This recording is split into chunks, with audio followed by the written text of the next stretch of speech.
नमस्कार दोस्तों, आज की वीडियो में हम 30 जून को होने वाले गणित के पेपर से संबंधित एक मॉडल पेपर हल करेंगे।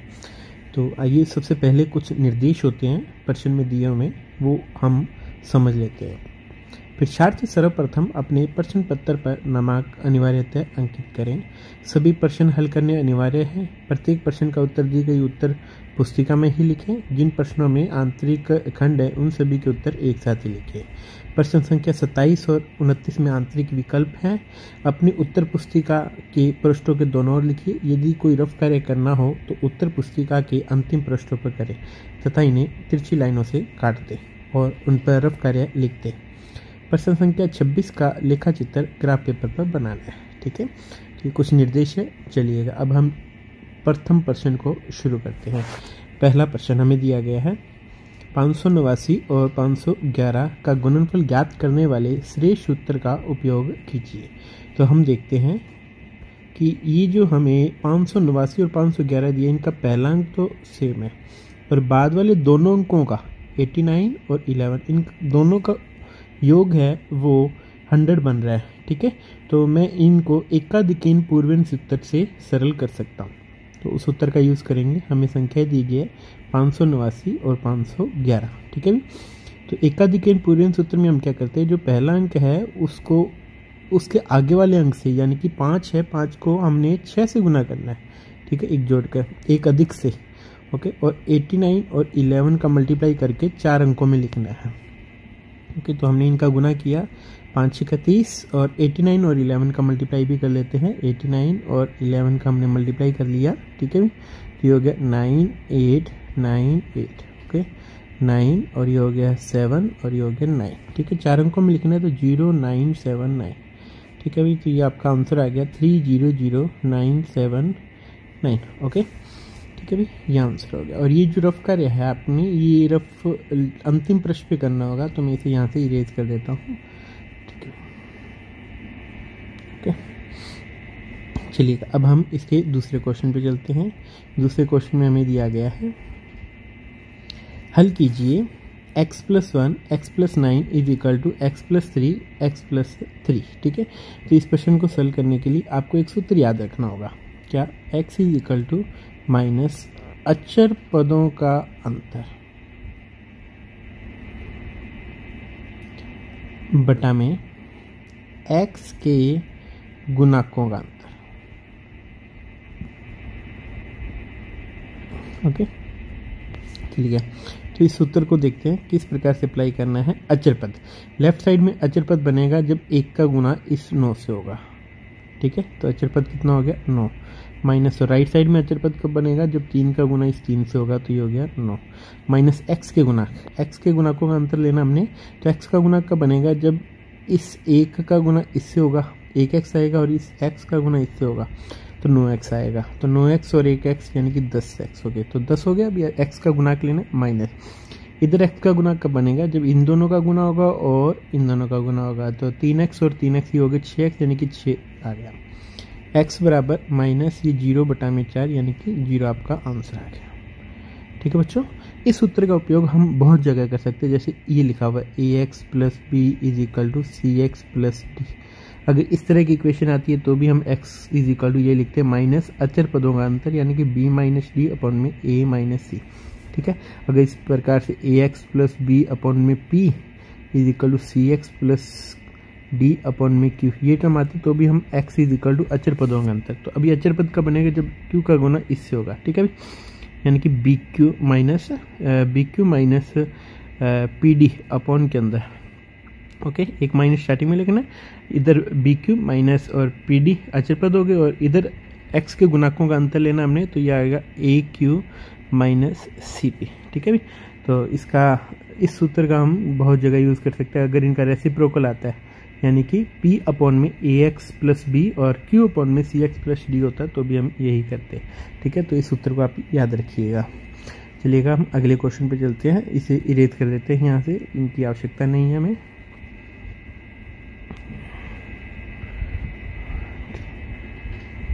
ओके, चलिए तीसरे क्वेश्चन पे। तीसरा क्वेश्चन कहता है हमें अभाज्य गुणनखंड विधि का उपयोग करके 90 और 144 का HCF ज्ञात कीजिए। तो हमने अभाज्य गुणनखंड विधि का उपयोग करना है, तो हम 90 और 144 के फैक्टर कर लेंगे। तो मैं 90 लिखता हूँ। अब इसके फैक्टर करने के लिए हम लाइन ड्रॉ कर लेते हैं।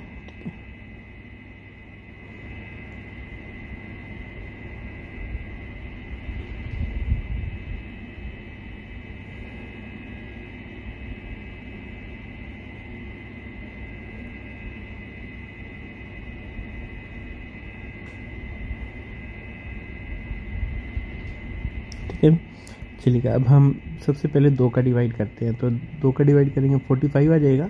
फिर हम 3 का डिवाइड करते हैं तो ये आ गया 15। फिर हमने 3 का डिवाइड किया तो 5, और फिर 5 का डिवाइड किया तो हमारे पास में आ गया 1। ठीक है भाई। अब हम 144 का भी गुणनखंड कर लेते हैं। ठीक है भाई। तो इसके गुणनखंड करने के लिए हम एक टेबल बना लेते हैं इस प्रकार से। ठीक है भाई।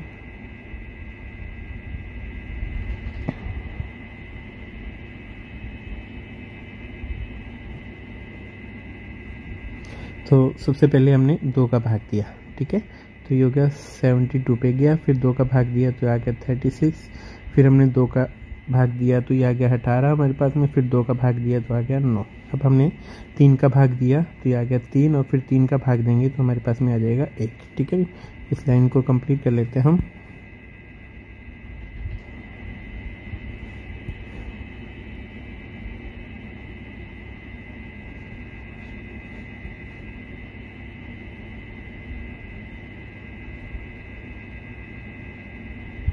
ओके, चलिए, अब इनके फैक्टर हो गए। अब हम इनको गुणनखंड को पावर्स के रूप में लिख लेते हैं, यानी कि 90 इज इक्वल टू 2 इंटू 3 की पावर 2 इंटू 5, और 144 को लिख लेते हैं हम 2 की पावर 4 और इंटू 3 का स्क्वायर। ठीक है, क्योंकि 2 यहाँ 4 बार गुना में आया था, 3 2 बार गुना में आया था।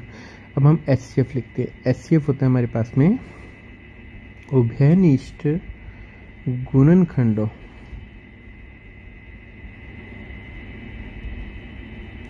की न्यूनतम घातों का गुणनफल।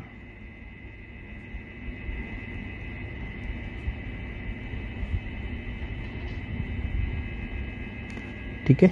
तो अब देखिएगा, उभयनिष्ठ गुणनखंड 2 आया और 2 की पावर 1 है वो न्यूनतम घात हो गई। इसी प्रकार से उभयनिष्ठ गुणनखंड 3 आया है, उसकी स्क्वायर है वो न्यूनतम घात हो गई। तो अभी 3 का स्क्वायर 9, 9 दूनी 18, 18 इनका HCF आ जाएगा, और ये आंसर आ गया।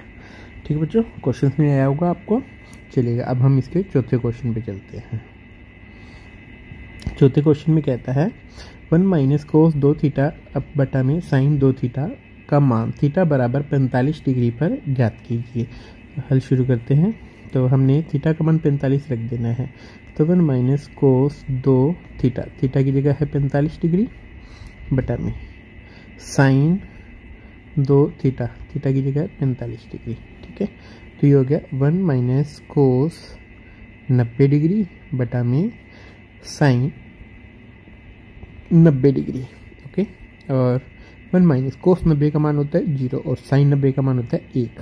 ये हमने सारणी से देखा, तो हमारा आंसर आ जाएगा 1 सरल करने पर। ठीक है भी। इसके लिए आपको सारणी आनी चाहिए, जो 0 से 90 तक की जो सारणी है। एक बार मैं आपको सारणी है वो बना के दिखा देता हूँ यहाँ। ठीक है। एक तो 0 डिग्री के लिए, ठीक है, 30 डिग्री के लिए, 45 डिग्री के लिए, ठीक है, 60 डिग्री के लिए और 90 डिग्री के लिए। ये सारणी आपने बनानी होगी।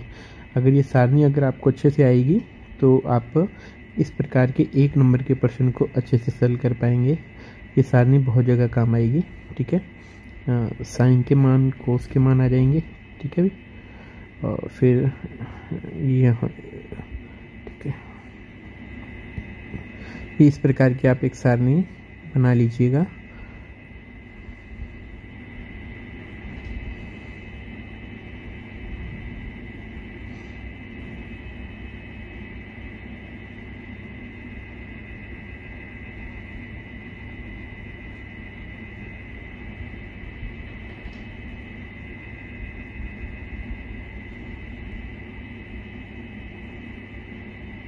ओके। चलिएगा, तो हम मान लिखेंगे यहाँ साइन थीटा का, यहाँ कोस थीटा का, यहाँ टेन थीटा का, यहाँ कोट थीटा का यहाँ सेक थीटा का और यहाँ कोसेक थीटा का। तो ये मान किस प्रकार से आपने लिखने हैं वो देखिएगा। तो सबसे पहले तो 0 से शुरू करना है। 0, 1, 2, 3 और 4, इन सभी के बटा में 4 लगा के वर्गमूल ले लेना। 4 लगाए और वर्गमूल लिया, 4 लगाए और वर्गमूल लिया, 4 लगाकर वर्गमूल और 4 लगाकर वर्गमूल। ये जो मान आएंगे ये साइन के हैं। तो 0 इसका मान आ गया 1/2 और ये 2 से कैंसिल हो गया तो ये बना, ये कैंसिल होकर 1/2 बना और वर्गमूल है ऊपर तो 1/√2 आ जाएगा। ठीक है, ये √3/2 और ये मान 1। कोस का मान लिखना है तो रिवर्स लिख देना, यानी कि पीछे से 1√3/2, 1/√2, 1/2 और 0। tan का मान लिखना है तो tan का मान साइन के बटा में कोस वाले करना है, यानी कि 0/1, 0, 1/2 के बटा में ये करना है तो 1/√3, ये 1 आ जाएगा और ये √3 और ये हमारे पास में अनंत आ जाएगा। ठीक है, कोट का मान है रिवर्स करके लिख देना, अनंत, √3, 1, 1/√3 और फिर 0। सेक का मान है वो कोस वालों का रेसिप्रोकल लिखना है। ठीक है, रेसिप्रोकल 1 का रेसिप्रोकल 1 ही हो गया और इसका 2/√3, इसका √2 और इसका 2 और ये अनंत हो जाएगा। कोसेक का मान है रिवर्स लिख देना, अनंत, 2√2, 2/√3 और 1। ठीक है भाई, तो इस सारणी का आपने यूज़ करना है। ये सारणी आपको 3 नंबर दिला सकती है। अब ये सारणी से संबंधित एक क्वेश्चन नंबर 4 या 5 आएगा और एक हमारे पास में ब भाग में भी एक क्वेश्चन आता है। ठीक है भाई, चलिएगा अब हम अगले क्वेश्चन पे चलते हैं। 5वां क्वेश्चन, एक ऊर्ध्वाधर खंबे की परछाई खंबे की ऊंचाई के बराबर है तो सूर्य का उन्नयन कोण ज्ञात कीजिए। ठीक है, तो देखिएगा ये तो मान लीजिएगा खंबा है, ओके, और ये इसकी परछाई है। ठीक है भाई, मैंने इसे इससे ज्वाइन करके एक ट्रायंगल बना दिया है, नाम दे देता हूँ ए, बी और सी। ठीक है, ये कोण 90 डिग्री का। तो देखिएगा ए सी है वो तो क्या हो जाएगी, खंबे की ऊंचाई, और ए बी क्या हो जाएगी, खंबे की परछाई। ठीक है, प्रश्न में क्या कहता है, खंबे की परछाई और खंबे की ऊंचाई बराबर है, यानी कि ये वाला भाग इस भाग के बराबर है। तो सूर्य का उन्नयन कोण ज्ञात कीजिए। उन्नयन कोण सीधे से ऊंचे ऊपर की ओर होता है, यानी कि ये कोण उन्नयन कोण, ये कोण ज्ञात करना है। ठीक है, तो हम इसमें tan का फॉर्मूला लगाएंगे। तो हल शुरू करते हैं। सबसे पहले तो हम जो लिखेंगे, क्योंकि ये प्रश्न 1 नंबर में है तो ज़्यादा विस्तार से लिखने की आवश्यकता नहीं है, आप चित्र बनाकर और डायरेक्ट भी लिख सकते हैं, यानी कि tan theta is equal to AC upon में AB। ओके, AC और AB के मान बराबर दिए गए हैं, यानी कि AB बटा में AB, तो ये मान आ जाएगा आपके पास में 1। ठीक है, यानी कि tan थीटा का मान 1 आ गया, और tan थीटा का मान हमने देखा था सारणी में कितने डिग्री पे होता है, 45 डिग्री पर, यानी कि सूर्य का उन्नयन कोण कितना हुआ, 45 डिग्री। अभी यहाँ हमने AC और AB को बराबर लिखा है, क्योंकि AC और AB हमें बराबर दिए गए हैं। खंबे की परछाई और खंबे की ऊंचाई बराबर है। ठीक है भी, चलिएगा ये क्वेश्चन पूरा हुआ। तो एक नंबर का क्वेश्चन था, इसलिए हमने थोड़ा शॉर्ट में किया है इसे। अगर यही क्वेश्चन 2 नंबर में या 3 नंबर में होता तो हम इसे थोड़ा डिटेल से लिखते हैं कि AC खंबे की ऊंचाई है और AB है वो खंबे की परछाई है। ठीक है, इस प्रकार से लिखकर हम इसे सॉल्व करते हैं। चलिएगा नेक्स्ट क्वेश्चन पे चलते हैं। अब हम क्वेश्चन नंबर 6। क्वेश्चन नंबर 6 में कहता है, यदि AB और CD 2 असमांतर रेखाएं हैं। ठीक है, असमांतर रेखाएं हैं, भी असमांतर रेखाएं हैं तो आप जानते हैं कि ये कहीं ना कहीं प्रतिच्छेद जरूर करेंगी, तथा इनमें तब इनसे समान दूरी पर रहने वाले बिंदु P का बिंदुपथ क्या है। तो देखिएगा एक रेखा तो AB है, ठीक है, और एक रेखा CD है। इस प्रकार की 2 रेखाएं हैं, नेम दे देते हैं AB और CD। ठीक है, तो ये दोनों प्रतिच्छेद कर रही है, तो इन दोनों से समान दूरी पर रहने वाले बिंदु का बिंदुपथ। ठीक है, तो समान दूरी पर रहने वाला ये बिंदु हो गए भाई, ये इनके कोनों के अर्धक है। ठीक है, इसी प्रकार से ओके, ये डायग्राम बनाकर हम लिख देते हैं। बिंदु AB व CD से समान दूरी पर रहने वाले बिंदु P का बिंदुपथ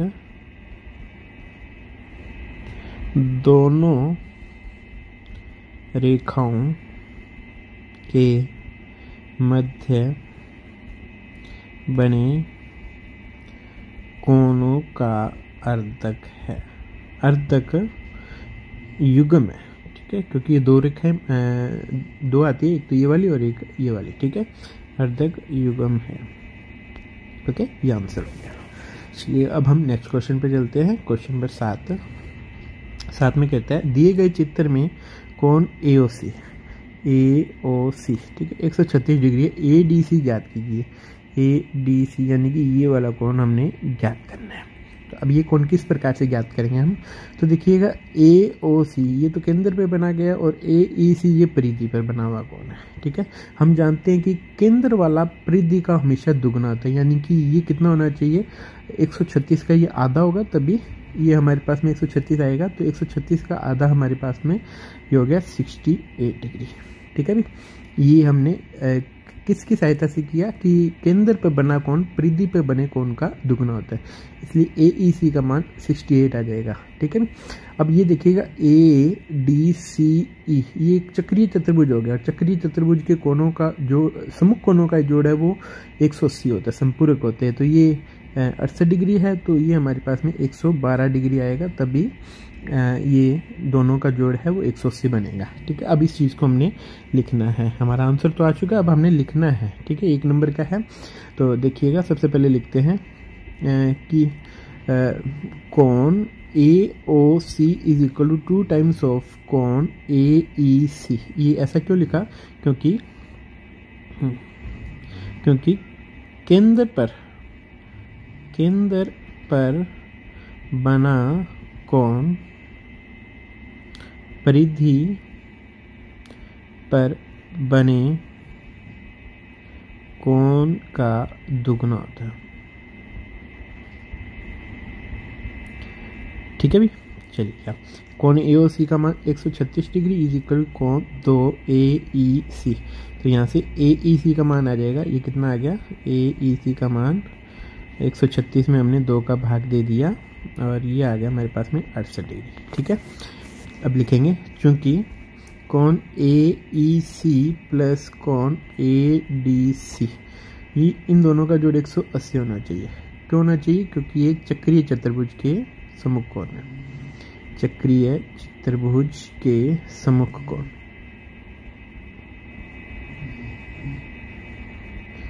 ठीक है। तो इसलिए कोण AEC का मान 68 डिग्री प्लस कोण ADC is equal to 180 degree. तो हमारे पास में यहाँ से कोण ADC की वैल्यू आ गई 180 माइनस 68 डिग्री, ये हो गया अभी 112 डिग्री। ये आंसर आ गया, ठीक है। चलिए नेक्स्ट क्वेश्चन पे चलते हैं। अब हम 8वें क्वेश्चन पे। 8वां क्वेश्चन कहता है एक सिक्के को एक बार उछाला जाता है, पट प्राप्त होने की प्रायिकता ज्ञात कीजिए, ठीक है। हल शुरू करते हैं। सिक्के को एक बार उछालने पर, ठीक है, प्रतिदर्श समष्टि हमारे पास में होगी, प्रतिदर्श समष्टि, ठीक है। S is equal to head and tail, ये 2 स्थितियां आती है, ठीक है। तो कुल स्थितियां 2 और पट प्राप्त होने के अनुकूल स्थितियां, क्योंकि हमने पट प्राप्त होने की प्रायिकता निकालनी है, तो अनुकूल स्थिति पट प्राप्त होने के अनुकूल स्थिति, ठीक है। तो ये कितनी आएगी भाई? 1 ही आएगी, क्योंकि पट है वो इसमें 1 ही बार आया है। अतः प्रायिकता इज इक्वल टू अनुकूल स्थितियों की संख्या बटा में कुल स्थितियों की संख्या,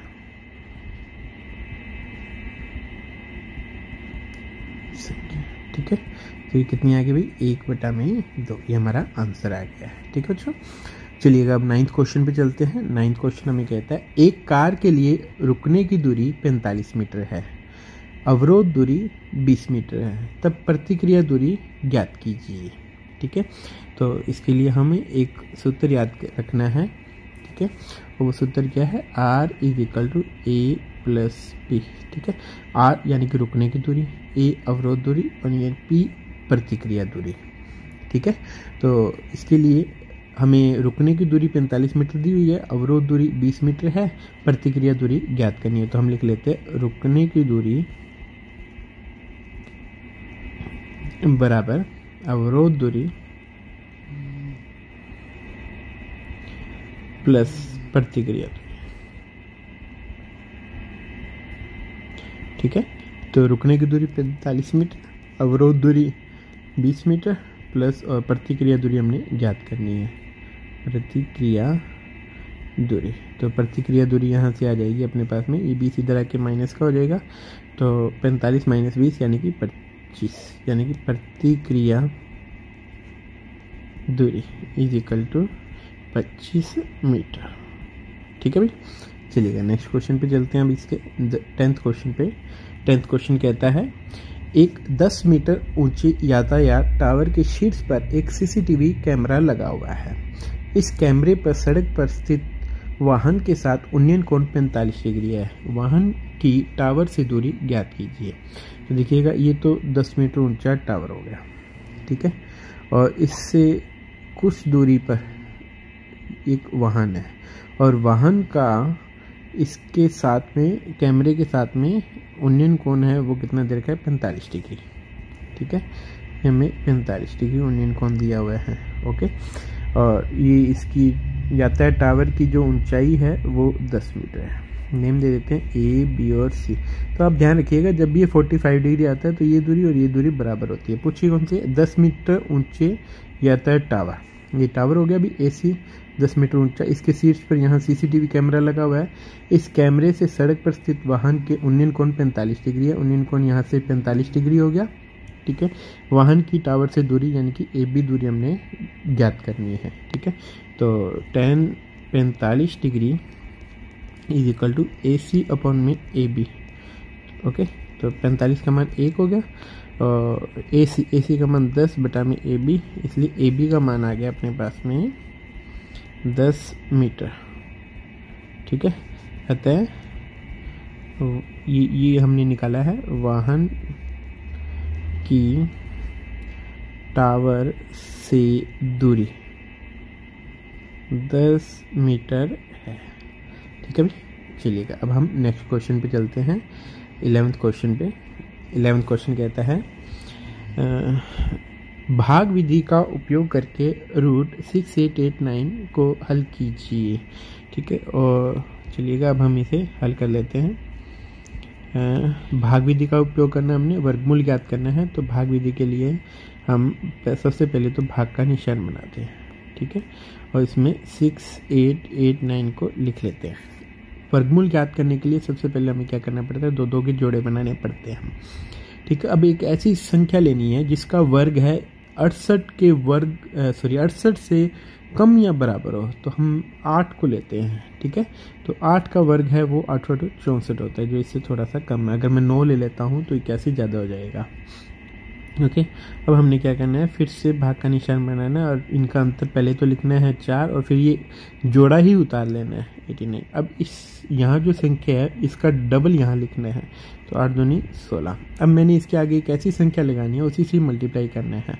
तो अगर मैं 1 लगाता हूँ तो 161 काफ़ी छोटा है इससे। अगर मैं 2 लगाता हूँ तो 162 को 2 से गुना करेंगे तो ये आ जाएगा 16 दूनी 32, यानी कि 324 आ जाएगा। वो भी से छोटा अगर मैं 3 लगाता हूँ, ठीक है ना। तो 163 को 3 से गुना करना है हमने, 163 को 3 से गुना किया तो 589 आ जाएगा, ठीक है। यानी कि इसका 3 यहाँ भी लग जाएगा और हमारा शेष वाला वो 0 आ गया। अतः 1006889 = 83, ये हमारा आंसर आ गया, ओके बच्चों। चलिएगा नेक्स्ट क्वेश्चन पे चलते हैं हम। अगला क्वेश्चन कहता है सिद्ध कीजिए कि कोई धनात्मक विषम संख्या 4q + 1 या 4q + 3 के रूप की होती है जहां q कोई पूर्णांक है। तो हल शुरू करते हैं। सबसे पहले तो यूक्लिड विभाजन पर में लिखते हैं। यूक्लिड विभाजन पर में यूक्लिड विभाजन में क्या आती है, a is equal to b q plus r, जहाँ r का मान है वो b से छोटा होता है और 0 से बड़ा होता है। प्रश्न को देखकर लग रहा है कि हमें b का मान कितना लेना चाहिए, 4। b बराबर 4 लेने पर r के संभव मान क्या होंगे भाई, 0, 1, 2 और 3। ठीक है भाई, क्योंकि r का मान है वो b से हमेशा छोटा होता है और 0 से बड़ा होता है। ठीक है भाई, और वो धन पूर्णांक आएंगे 0, 1, 2, 3। अतः a के संभव मान हो गए a बराबर जब मैंने b का मान 4 लेकर ये r के मान 0, 1, 2, 3 लिया तो एक तो आ गया 4 एक 4 प्लस 1, 4 प्लस 2 और 4 प्लस 3। ठीक है, स्पष्ट है कि 4 और 4 प्लस 2 समपूर्णांक तथा 4 प्लस 1, 4 प्लस 3 विषम पूर्णांक। ठीक है भाई, यही हमने सत्यापित करना था। ओके, चलिएगा नेक्स्ट क्वेश्चन पे चलते हैं हम, इसके 13 पर। 13 क्वेश्चन कहता है, 2 सेकेंद्रीय वृत्तों की त्रिज्याएं 4 सेमी और 3 सेमी हैं। इन वृत्तों के बीच का क्षेत्रफल ज्ञात कीजिए। तो हमने 2 वृत्त लेने हैं, तो 2 वृत्त बना लेते हैं हम। ठीक है, एक वृत्त ये हो गया मेरे पास में जिसकी त्रिज्या 4 सेंटीमीटर और एक वृत्त और हो गया जिसकी त्रिज्या 3 सेंटीमीटर। ठीक है, तो इन वृत्तों की त्रिज्याएं लिख लेते हैं। ओके, एक तो ये इसकी त्रिज्या हो गई और एक त्रिज्या ये हो गई इसकी। ओके, इस त्रिज्या को हम R1 मान लेते हैं और R1 का मान कितना है, 3 सेमी। और इस त्रिज्या को हम R2 मान लेते हैं और R2 का मान कितना है, 4 सेमी। ठीक है भी, चलो अब देखिएगा हमें कौन सा क्षेत्रफल ज्ञात करना है। 2 सेकेंद्रीय वृत्तों की त्रिज्या 4 सेमी और 3 सेमी है। इन दोनों वृत्तों के बीच का क्षेत्रफल ज्ञात कीजिए। बीच का क्षेत्रफल यानी कि हमें ये वाला क्षेत्रफल ज्ञात करना है, इसे मैं हाईलाइट कर देता हूँ। ठीक है, हमें ये क्षेत्रफल ज्ञात करना है। ओके,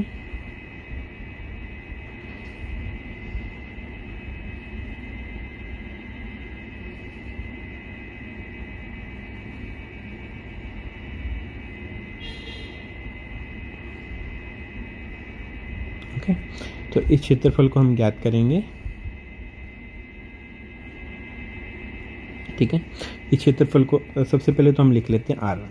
R1 का मान हमने कितना माना है, 3 सेमी, और R2 का मान कितना है, 4 सेमी। तो दोनों वृत्तों के बीच का क्षेत्रफल कैसे निकालेंगे, बड़े वृत्त के क्षेत्रफल में से छोटे वाला घटा देंगे। ठीक है, तो बीच का क्षेत्रफल ये आ गया हमारे पास में। बड़े वृत्त का क्षेत्रफल वो हो गया पाई R2 square minus pi R1 square. ठीक है, क्योंकि वृत्त का क्षेत्रफल पाई R स्क्वायर होता है, तो बड़े वृत्त की त्रिज्या R2 लिया हमने और छोटे वृत्त की त्रिज्या R1 लिया है। ठीक है, तो पाई कॉमन आ गया, R2 का स्क्वायर माइनस R1 का स्क्वायर। वहाँ रख दिया हमने पाई R2 कितना है, 4 का स्क्वायर माइनस 3 का स्क्वायर। ठीक है, तो ये हो गया पाई और ये हो गया 16 माइनस 9, ये आ गया भाई 7 पाई वर्ग सेमी। ठीक है, हमें सेमी इकाई दी थी और क्षेत्रफल हमेशा वर्ग इकाई में होता है। ठीक है भाई, तो ये आंसर हो गया हमारा। चलिएगा अब हम नेक्स्ट क्वेश्चन पे चलते हैं, इसके 14 पे। 14 क्वेश्चन कहता है, एक खोखला गोलीय कोश 1 सेंटीमीटर मोटा है। यदि इसकी बाहरी त्रिज्या 8 सेमी है तब इसमें प्रयुक्त धातु का आयतन ज्ञात कीजिए। तो ये क्वेश्चन भी सेम पहले की तरह ही है। ठीक है भाई, ये गोला है एक। ठीक है, और ये इसकी मोटाई है वो 1 सेंटीमीटर है। ठीक है भाई, तो हम थोड़ा इसे बड़ा ले लेते हैं। ये गोला इस प्रकार का गोला है। ठीक है भाई, और इसकी आंतरिक त्रिज्या, ठीक है, आंतरिक त्रिज्या और बाहरी त्रिज्या, 2 तरह की त्रिज्या हैं। ये जो बाहरी त्रिज्या इसकी, ये क्योंकि ये 1 सेंटीमीटर मोटा है और इसकी बाहरी त्रिज्या 8 है। बाहरी त्रिज्या R2 अगर अपन लेते हैं तो R2 है वो तो हमारे पास में 8 सेंटीमीटर, और R1 जो आंतरिक त्रिज्या वो कितनी हो जाएगी, 7। ठीक है भाई। तो यहाँ भी R1 का मान 7 सेंटीमीटर और R2 का मान हो गया 8 सेंटीमीटर, 1 सेंटीमीटर मोटा होने के कारण हो गया। ठीक है, तो धातु का आयतन इसमें कहाँ लगेगा, तो हम कैसे निकालेंगे, धातु का आयतन निकालने के लिए बड़े गोले के आयतन में से छोटे गोले का आयतन घटा देंगे। ठीक है ना, तो धातु का आयतन is equal to 4/3 pi R cube. अब R हमने बड़े गोले के लिए लेना है, तो बड़े गोले की त्रिज्या हमने R2 मानी है और छोटे गोले की त्रिज्या R1 मानी है। तो R2 क्यूब माइनस 4/3 पाई R1 का क्यूब। ठीक है भाई, तो 4/3 और पाई ये तो कॉमन आ गया, R2 का क्यूब माइनस R1 का क्यूब।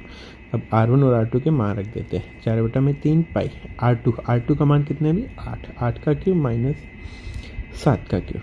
ठीक है भाई, तो 4/3 पाई 8 का क्यूब कितना हो गया भी 512 और 7 का क्यूब, ठीक है 7 का क्यूब हो गया 343। अब हम इसमें से घटा के और मान रख देते हैं। ठीक है, तो ये आ गया मेरे पास में 4/3 पाई इंटू 512 में से 343 गए। ठीक है, 512 माइनस 343।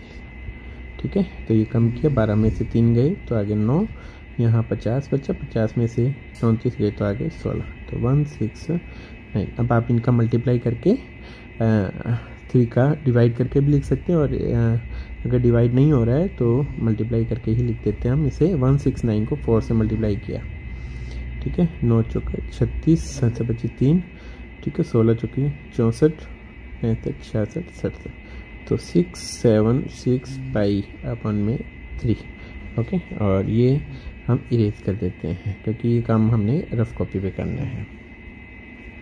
घन सेमी, यह आयतन आ गया। ठीक है बच्चों, चलिएगा अब हम इसके अगले क्वेश्चन पे चलते हैं, 15th पे। 15th क्वेश्चन का है कि किसी सीधी सड़क पर पहला, दूसरा और तीसरा यातायात सिग्नल क्रमशः 3 किलोमीटर, 5 किलोमीटर और 7 किलोमीटर दूरी पर लगा है। 10वें सिग्नल की दूरी ज्ञात कीजिए। तो यहाँ देखिएगा एक समांतर श्रेणी बन जाती है, तो 3, 5, 7 और हमें 10वां पद पूछा गया, 10वां पद। ठीक है, तो यहाँ ए का मान कितना है 3 है, डी का मान 2, इनका अंतर हो गया, और एन का मान कितना है 10। ठीक है, क्योंकि ए एन का सूत्र होता है A N is equal to A plus N minus 1 into D. ठीक है, तो ए 10वां सिग्नल के लिए 10वां पद हो गया, तो 3 प्लस 10 माइनस 1 इंटू डी। ठीक है, 3 प्लस ये हो गया 9 इंटू 2, 9 दूनी 18, 18 और 3 21 किलोमीटर। ठीक है, अतः 10वें सिग्नल की दूरी 21 किलोमीटर है। ठीक है भाई, चलिएगा अगले क्वेश्चन पे चलते हैं, 16वें क्वेश्चन पे। 16वां क्वेश्चन कहता है हमें 16 को 2 भागों में इस प्रकार विभाजित करें कि बड़े भाग के वर्ग का 2 गुना छोटे भाग के वर्ग से 164 ज़्यादा है। तो हमने 16 के 2 भाग करने हैं, माना 16 के 2 भाग x तथा 16 माइनस x है। ठीक है, अभी कहता है कि बड़े भाग का वर्ग का दुगना, तो इनमें से हमने एक को बड़ा मानना है तथा माना x बड़ा भाग। ठीक है, प्रश्नानुसार क्या होना चाहिए, बड़े भाग के वर्ग का 2 गुना, तो यानी कि 2x² इज इक्वल टू छोटे भाग के वर्ग से 164 ज़्यादा, यानी कि 16 माइनस x के वर्ग से 164 ज़्यादा यह। ठीक है, अब इसको सॉल्व कर लेते हैं, क्या आएगा 2x² बराबर, तो इसका वर्ग किया हमने, 16 का वर्ग 256 प्लस x² और माइनस 32x प्लस का 164। यहाँ a माइनस बी का होल स्क्वायर का फॉर्मूला लग गया, एक x² कैंसिल हो गया और सभी को इधर ले आएंगे, तो ये आ जाएगा हमारे पास में x² प्लस 32x और 256 और 164 जुड़ जाएंगे और वो इधर आके माइनस के हो जाएंगे। 256 और 164 को जोड़ लिया, ये हो गया 420, ये माइनस के इधर हो गया, इज इक्वल टू 0। ठीक है, तो अभी हाँ 42 और 10 इसके फैक्टर हो रहे हैं, फैक्टर भी कर लेते हैं हम, तो ये आ गया 42x माइनस 10x। ठीक है, माइनस 420 इज इक्वल टू 0। यहाँ से x कॉमन आ गया, x प्लस 42, यहाँ से माइनस 10 कॉमन ले लिया तो x plus 42 is equal to 0। तो x माइनस 10 और x plus 42 is equal to 0। ठीक है, तो यहाँ कर देते हैं हम इसे। तो x के संभव मान क्या क्या आ गया, x का मान 10 आ गया और माइनस का 42 आ गया, क्योंकि ये तो माइनस 42 है, वो नॉट पॉसिबल। ठीक है, अतः x बराबर 10। ठीक है, तो जो दूसरा भाग था वो कितना हो गया अभी, 16 माइनस एक्स। तो दूसरा भाग 16 माइनस एक्स से, ठीक है, कितना हो गया अभी 6। अतः दोनों भाग कौन कौन से हो गए, एक तो 10 आ गया और एक 6। ठीक है, हमारा क्वेश्चन पूरा हो गया। तो प्रश्न को लाइन वाइज पढ़ना था आपने, इसकी स्टेटमेंट को आपने मैथमेटिकल फॉर्म में लिखना था, फिर एक द्विघाती समीकरण बन जाती है और उसको सॉल्व करना था। ठीक है भाई, चलिएगा अब हम इसके आगे वाले क्वेश्चन पे चलते हैं। अगला क्वेश्चन कहता है 250 तथा 1000 के मध्य 3 से विभाजित होने वाली प्राकृतिक संख्याओं का योग ज्ञात कीजिए। ठीक है ना, तो हम लिखते हैं 250 तथा 1000 के मध्य 3 से विभाजित होने वाली संख्याएं। ठीक है, तो ये संख्याएं लिखते हैं हम। तो 250 में तो 3 का भाग नहीं जाता, 251 में भी नहीं जाता, 252 से शुरू होती है, 252 फिर 255। ठीक है, और चलते चलते लास्ट में 1000 में तो भाग नहीं जाएगा, इससे पहले वाली 999 में जाता है। ठीक है, तो यहाँ ए का मान कितना है 252, डी का मान कितना है 3 और एन का मान है हमारे पास में 999। ठीक है, हमने योगफल ज्ञात करने के लिए हमें n चाहिए, तो सबसे पहले तो en का फॉर्मूला लगाएंगे। en is equal to a plus N minus 1 into डी। an का मान 999 इज इक्वल टू a का मान 252 प्लस n का मान हमने ज्ञात करना और माइनस डी का मान कितना है 3। ठीक है, तो इसको सॉल्व कर लेते हैं। 999 is equal to 252 plus 3n minus 3। ठीक है, ये हो गया 249 उधर जाके माइनस का हो जाएगा, तो 999 में से 249 माइनस किए तो आ गया 750 इज इक्वल टू 3 है। तो यहाँ से n 3 का भाग दे दिया, ये आ गया 250 इज इक्वल टू n का मान आ गया। ठीक है, अब हम Sn का फॉर्मूला लगाकर योगफल ज्ञात कर सकते हैं। ठीक है, तो हम Sn का फॉर्मूला लगा लेते हैं। Sn is equal to n/2 2a plus, ये वाला भी लगा सकते हैं a प्लस an वाला भी, क्योंकि हमें an का मान दिया हुआ है। ठीक है, तो ये भी लगा सकते हैं और वो भी लगा सकते हैं 2a plus n minus 1 into D वाला, वो फॉर्मूला भी लगाया जा सकता है। ठीक है, तो n का मान है हमारे पास में 250 बटा में 2 और a का मान कितना है 252 और an का मान है 999। ठीक है, तो 2 का भाग दे दिया, इसमें आ गया 125 और ये 252 और 999 को जोड़ लिया है तो ये हो गया 1251। अब इन दोनों का गुना कर लेते हैं हम। ठीक है, तो 1251 को गुना करना है हमने 125 से, 5 से किया पहले। ठीक है, तो 5 5 5 25 5 2 10 तो 12 और 1। ठीक है, फिर 2 से किया तो ये हो गया 2 और फिर इसके बाद में 0 5। ठीक है, और 2। ओके, फिर 1 से किया तो ये आ गया अपने पास में 1 2 5 1। अब इनको जोड़ लेते हैं, इनको जोड़ लिया हमने, इनका जोड़ आ गया मेरे पास में, यह तो आ गया 5 और 5 और 2 7। ठीक है, 2 और 1 3 6 और 10 16, 1 बच गया, 4 और 1 5 और 1। ठीक है, ये हमारा आंसर आ गया। अब इसे इरेज कर देते हैं हम। ओके बच्चों, ये आंसर है। चलिएगा अब इसके आगे वाले क्वेश्चन पे चलते हैं हम। इसके आगे वाला क्वेश्चन हमें कहता है 18वां, 10 मीटर ऊंची मीनार के शीर्ष से जमीन पर स्थित एक बिंदु का अवनमन कोण 30 डिग्री है। मीनार के आधार से बिंदु की क्षैतिज दूरी ज्ञात कीजिए। ठीक है, तो देखिएगा बच्चों, एक 100 मीटर ऊंची मीनार है, ये तो मीनार होगी, और इससे कुछ दूरी पर एक बिंदु है और जिसका अवनमन कोण कितना बन रहा है, 30 डिग्री।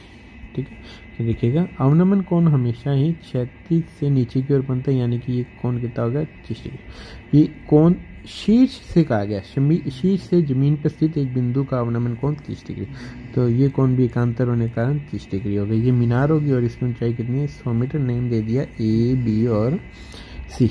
मीनार के आधार से बिंदु की क्षैतिज दूरी यानी कि ए बी दूरी हमने ज्ञात करनी है। तो ठीक पहले की तरह ये यहाँ थोड़ा सा हमने गलत लिख दिया, 100 मीटर लिखना है हमने, 100 मीटर।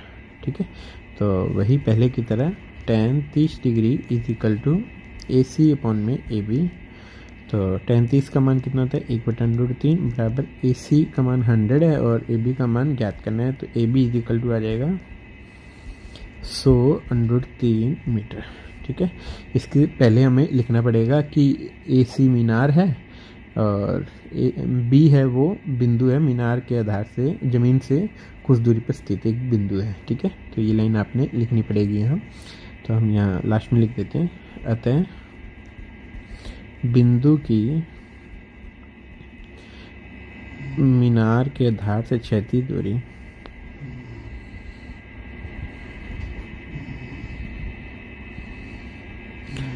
क्षैतिज दूरी 100√3 मीटर है। ठीक बच्चों, चलिएगा अब हम आगे वाले क्वेश्चन पे चलते हैं, इसके 19th क्वेश्चन पे। 19th क्वेश्चन में कहता है, एक त्रिभुज की माध्यिका AD, BE और CF बिंदु G पर प्रतिच्छेद करती है, सिद्ध करो कि AD plus BE is greater than 3/2 AB। तो इसके लिए हम सबसे पहले तो डायग्राम बना लेते हैं। मान लेते हैं एक भुजा त्रिभुज की ये है, एक त्रिभुज की दूसरी भुजा, एक ये भुजा हो गई। ठीक है, ये 3 भुजाएं होगी, नाम दे देते हैं इनका A, B और C। अब माध्यिकाएं हैं कौन कौन सी, एक तो AD है। ठीक है, तो ये तो हो गई AD माध्यिका। इसी प्रकार से ये दूसरी माध्यिका BE। ओके, और एक ये तीसरी माध्यिका होगी CF।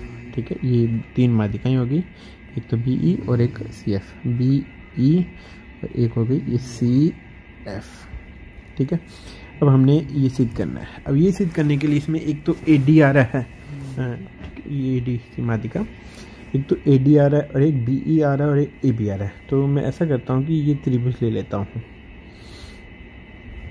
ठीक है, ये वाला त्रिभुज ले लिया,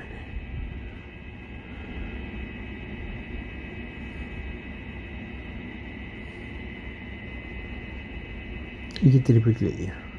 ठीक है भाई, और ये बिंदु है G।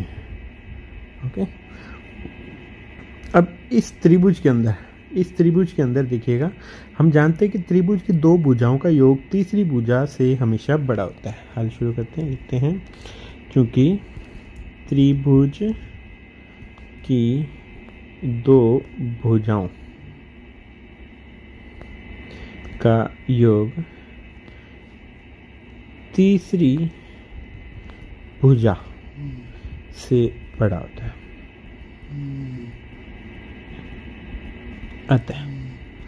अतः AG प्लस BG इन दोनों का योग AB से बड़ा होगा।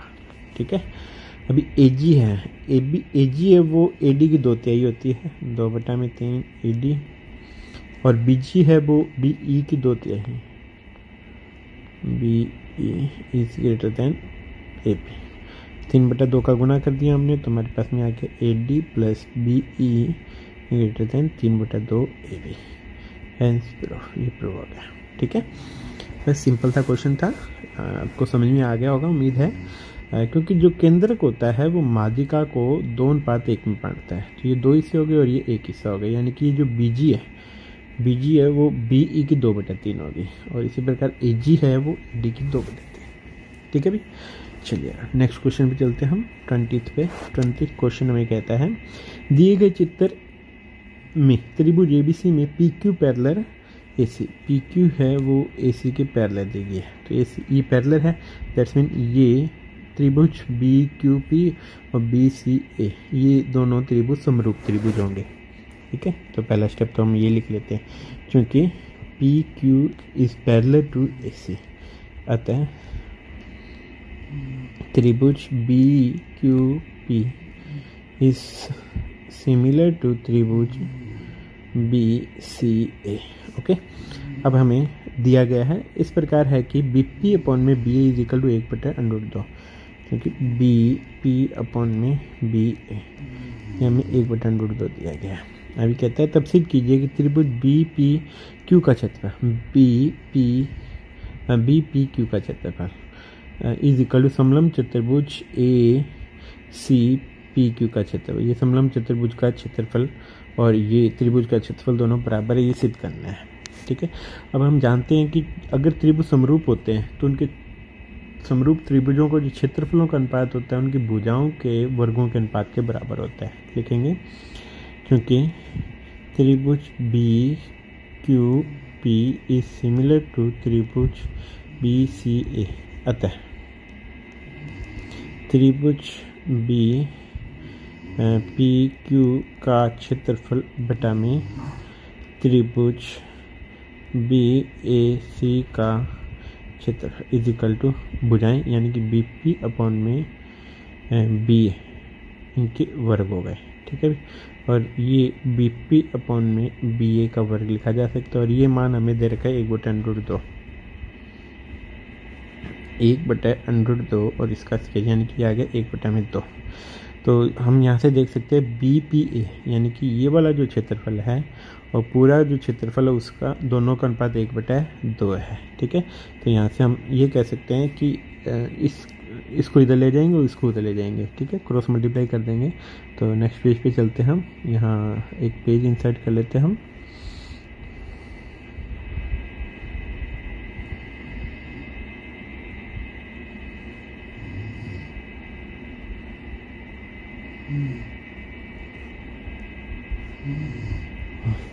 देखिएगा इससे पहले हमारे पास में यहाँ तक आ चुका है।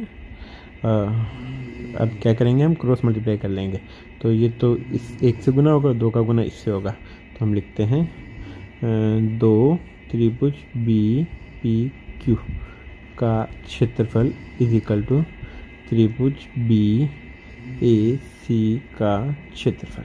ठीक है, देखिएगा ये तो उधर गया और ये इधर आया, तो ये 2 गुना BPQ का क्षेत्रफल इज इक्वल टू BAC का क्षेत्रफल।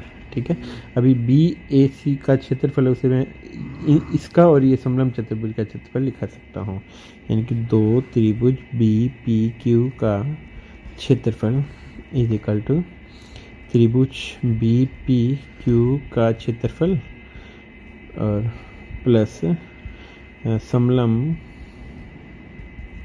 चतुर्भुज और समलंब चतुर्भुज कौन सा था, PACQ। ओके, PACQ का क्षेत्रफल। ठीक है, तो यहाँ से हमारे पास में ये इधर आके माइनस का हो गया, त्रिभुज BPQ का क्षेत्रफल इज इक्वल टू समलंब चतुर्भुज PACQ का क्षेत्रफल। ठीक है, हैंस प्रूफ, ये सत्यापित करना था हमें। ओके, तो अब हम नेक्स्ट क्वेश्चन पे चलते हैं। नेक्स्ट क्वेश्चन कहता है एक चतुर्भुज ABCD में AB, AC और AD बराबर हो। ठीक है, सिद्ध करो कि कोण BAD इज इक्वल टू 2 गुना कोण BDC प्लस कोण CBD। तो एक चतुर्भुज लेना हमने जिसमें 3 भुजाएं बराबर है। तो मैं इसको इस प्रकार से करता हूँ कि एक वृत्त के अंदर मैं A को केंद्र मानकर ये तीनों भुजाएं ले लेता हूँ। ठीक है, मैंने एक ये वृत्त लिया और इस वृत्त के अंदर मैं ये A बिंदु मान लेता हूँ और इसके 3 शीर्ष ले लेता हूँ। एक तो ये हो गया AB, AC, ठीक है, और AD। ठीक है, नेम दे देता हूँ, ये A बिंदु, ये B, C और D। देखो AB, AC और AD तीनों बराबर दी गई थी, तो मैंने इन तीनों की दूरियां समान ले ली है इस प्रकार से। अब सिद्ध करना है एंगल बी ए डी ये पूरा कोण होगा, ठीक है। और बी डी सी तो इनको ज्वाइन करना पड़ेगा, मैं इनको ज्वाइन कर लेता हूँ, इनको ज्वाइन कर लिया, ठीक है, और इनको भी ज्वाइन कर लिया, ओके।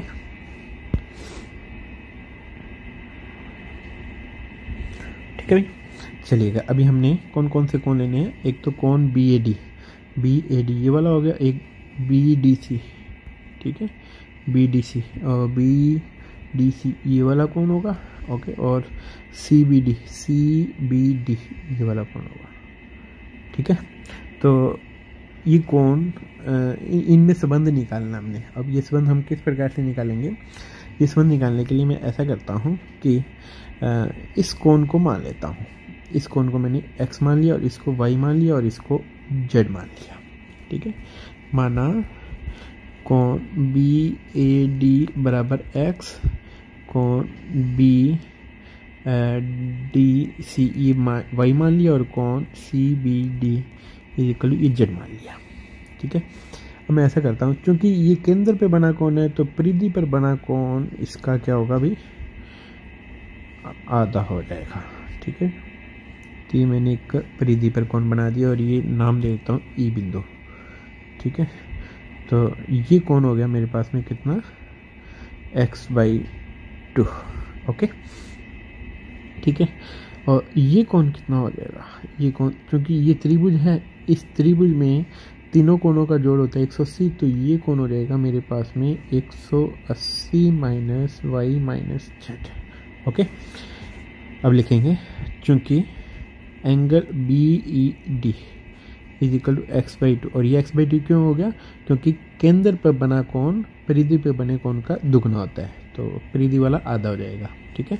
तथा कोण कौन सा बी सी डी ये हो गया 180 minus y minus z, okay. अब ये वाला और ये वाला, ये दोनों कोण, एक तो ये और एक ये दोनों एक दूसरे के कैसे कोण है, संपूरक कोण होंगे, क्योंकि ये चक्रीय चतुर्भुज के सम्मुख कोण है, ठीक है। क्योंकि कोण बी ई डी व कोण बी सी डी चक्रीय चतुर्भुज के सम्मुख कोण है। अतः दोनों का जोड़ क्या होना चाहिए, 180, यानी कि कोण बी ई डी प्लस कोण बी सी डी बराबर 180 डिग्री। तो ये मान हम अगले पेज पे रख लेते हैं, ठीक है। तो यहाँ रखेंगे x/2 और इसका मान 180 माइनस वाई माइनस जेड, ठीक है। चलिए अगले पेज पे रखते हैं। तो ये हो गया x/2 plus 180 minus x minus y बराबर 180, ठीक है भाई, रखिएगा। ये y माइनस जेड है, यहाँ थोड़ी सी मिस्टेक हो गई है,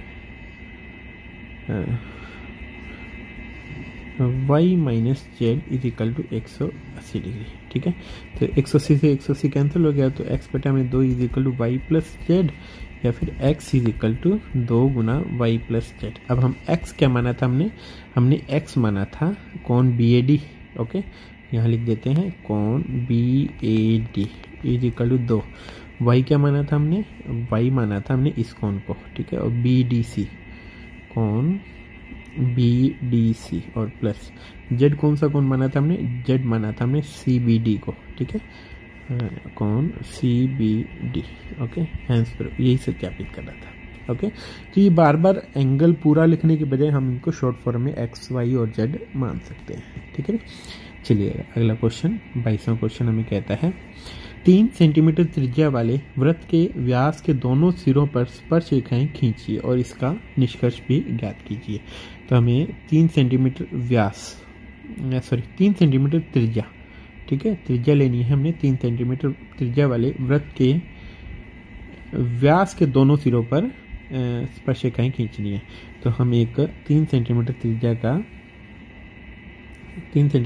का एक वृत्त बना लेंगे, ठीक है, या अपने प्रकार और पेंसिल की सहायता से बनाना है।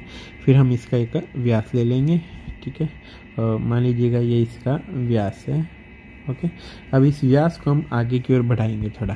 ओके, इस व्यास को आगे की ओर बढ़ा देंगे।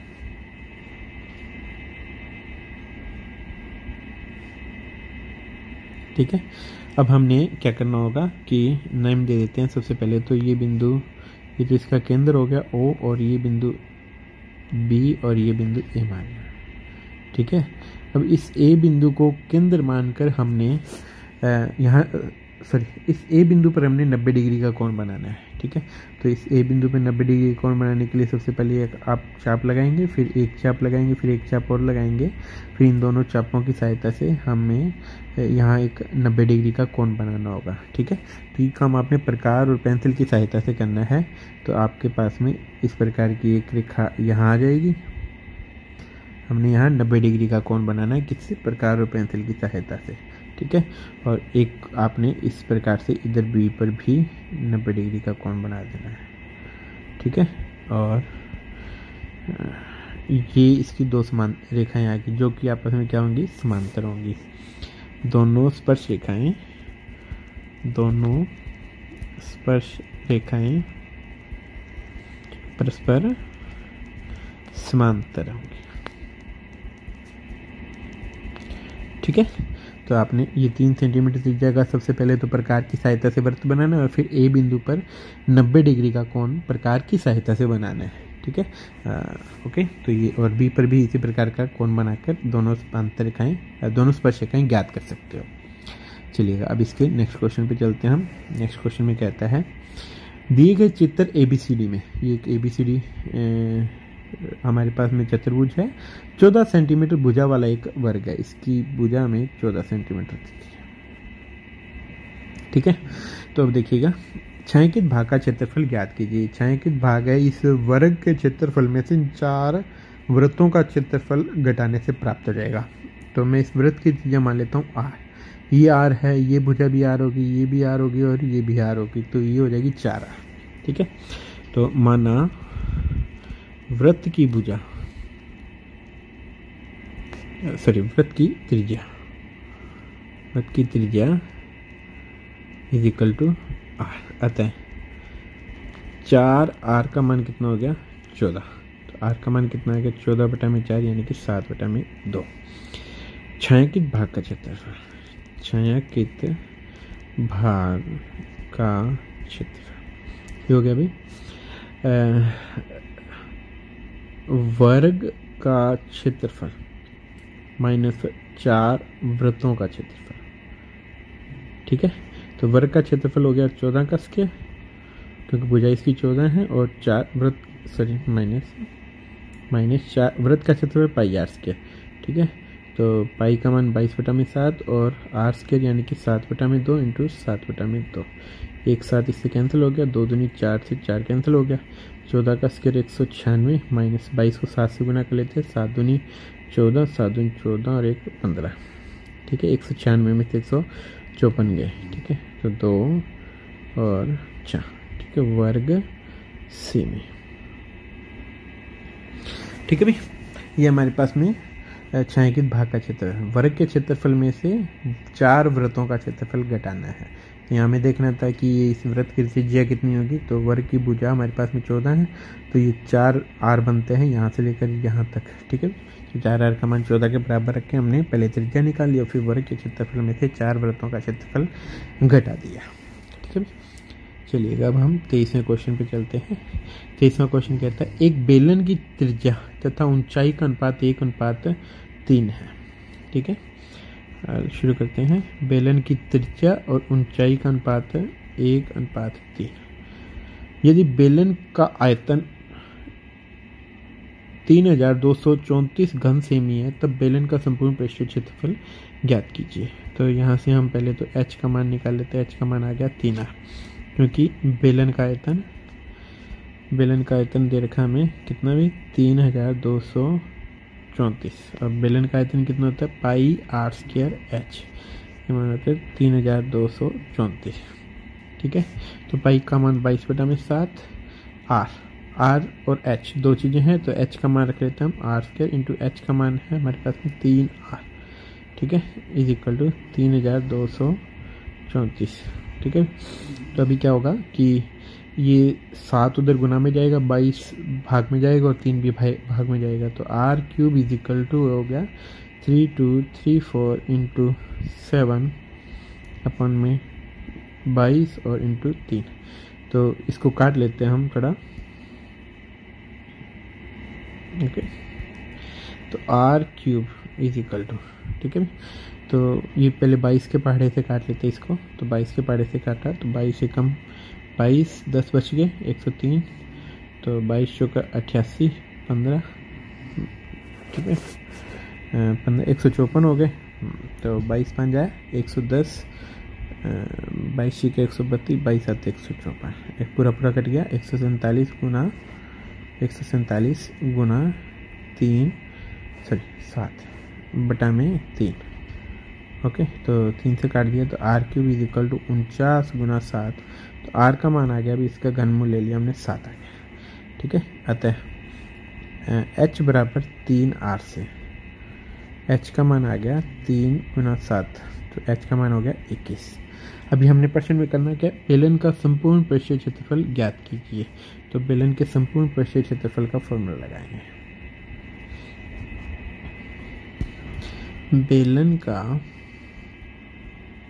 संपूर्ण पृष्ठीय क्षेत्रफल, और बेलन का संपूर्ण पृष्ठीय क्षेत्रफल होता है कितना भी, दो तो वृत्त होते हैं 2πr² और एक वक्राकार भाग 2πrh।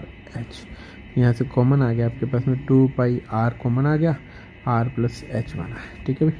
तो 2 गुना 22 बटा में 7 गुना r का मान कितना है 7, और r का मान 7 और प्लस 21, ओके। 7 से 7 कैंसिल हो गया, तो ये हो गया 22 गुना 44 इंटू 21 और 7 कितने हो गए भी 28, दोनों का गुना कर लेते हैं, 28 और 44 को गुना करते हैं हम, ठीक है।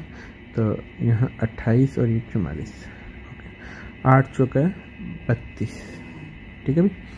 आंसर बची 3, 4 दूनी 8, 8 और 8 चौका 32, 32 और 8 40, 40 और 3 जो बचे हुए थे 43, आंसर बच गई 4, 4 दूनी 8, 8 और जो 4 बचे हुए थे तो ये हो गए 1232, ठीक है।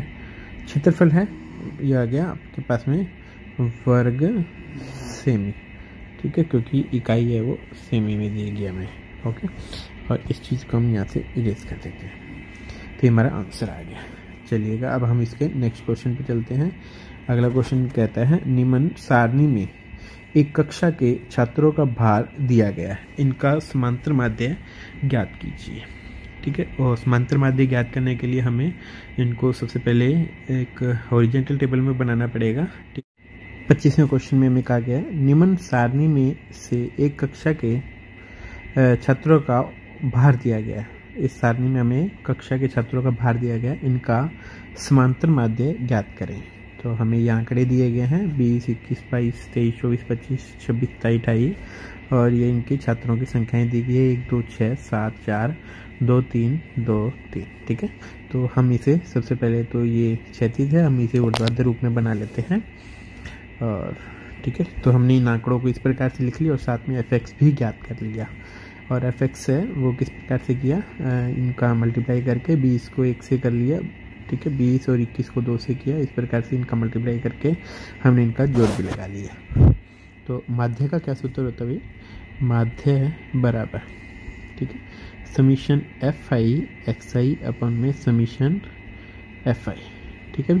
तो यहाँ इनका जोड़ है वो कितना बन रहा था 717 और बटा में 30, ओके। तो 30 के पहाड़े से काट भी सकते हैं हम इसे, तो पूरा भाग नहीं जाएगा तो पॉइंटों में आ जाएगा मान, तो हमने 717 में 30 का भाग दिया, ओके।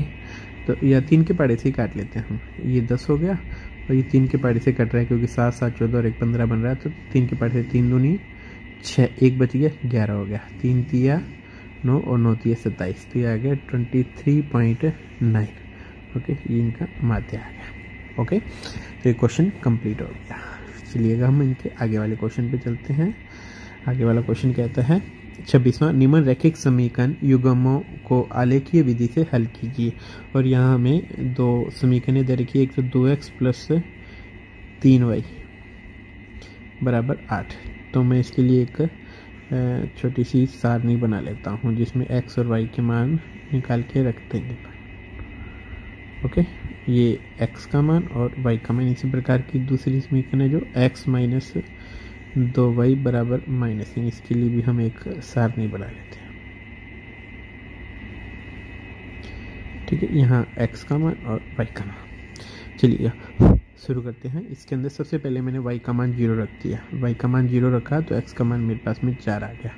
ओके, अगर मैं x का मान 0 रखता हूँ तो y का मान आएगा 8/3, जो कि हम ग्राफ में शो नहीं कर पाएंगे। इसके लिए मैं कुछ और मान रख लेता हूँ। x का मान 1 रख लेता हूँ। हाँ, 1 पर बात बन जाएगी, 1 रखने पर ये 2 बनेगा, उधर जाके माइनस का हो जाएगा। ठीक है ना, तो x का मान 1 रखा तो y का मान ये इधर बनेगा 6/3, यानी कि y का मान 2 आ जाएगा। ठीक इसी प्रकार से x माइनस 2y -3 बराबर -3 है। इस समीकरण के लिए निकाले तो y का मान 0 रखा तो x का मान कितना आ गया -3। और अगर मैं x का मान 0 रखता हूँ तो y का मान कितना आएगा -3/-2, यानी कि 1.5। हाँ, 1.5 हम इसके जस्ट बीच वाले मान पे शो कर सकते हैं। आपका ग्राफ बड़ा होगा जिसके अंदर 0.1 का डिफरेंस होता है। ठीक है, तो आप उससे शो कर सकते हो। यानी कि मैं x का मान अगर 0 रख दूँ तो y का मान 1.5 है, वो इसमें आ जाएगा। चलिएगा, मैं यहाँ पैमाना लिख लेता हूँ। पैमाना x अक्ष पर पैमाना x अक्ष 1 सेमी बराबर 1 इकाई। ठीक है, इसी प्रकार से y अक्ष 1 सेमी बराबर 1 इकाई। ठीक है, तो अब मैं एक्सिस बना लेता हूँ, x एक्सिस और y एक्सिस बना लेता हूँ। ठीक है,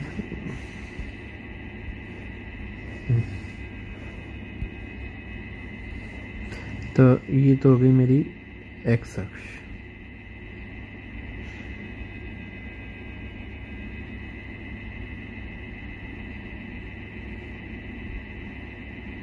ओके, और ये हो गई y अक्ष।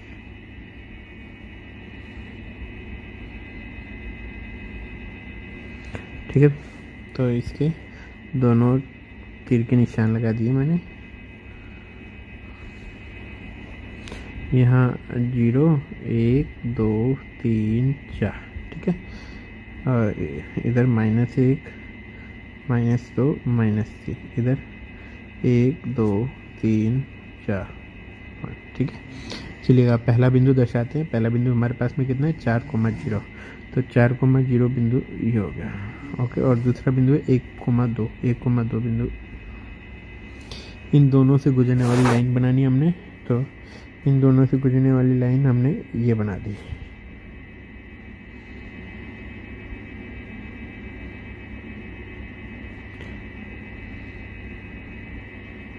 जो इन दोनों के पास होती है। ठीक है, ये लाइन होगी और इस लाइन का नाम भी लिख देते हैं हम। ये लाइन कौन सी है अभी? ये लाइन है 2x प्लस 3y बराबर 8। 2x प्लस 3y बराबर 8। ठीक है, अब हम दूसरी लाइन को शो करेंगे -3,0 -3,0 ये बिंदु हो गया। 0,1.5 ये बिंदु। ठीक है, इन दोनों बिंदुओं से गुजरने वाली लाइन बना लेते हैं हम। तो ये लाइन होगी इन दोनों बिंदुओं से गुजरने वाली। ठीक है भाई, ये लाइन लो इन दोनों बिंदुओं से गुजरती है, और इस लाइन का नामकरण भी कर देते हैं हम x माइनस 2y बराबर -3। हम देखते हैं कि दोनों है वो इस बिंदु पे काटती है, और ये कितना बिंदु था भाई? ये है 1,2 बिंदु। ओके, ग्राफ से हमारे पास में x का मान कितना आ गया 1 और y का मान आ गया 2। प्रतिच्छेदन बिंदु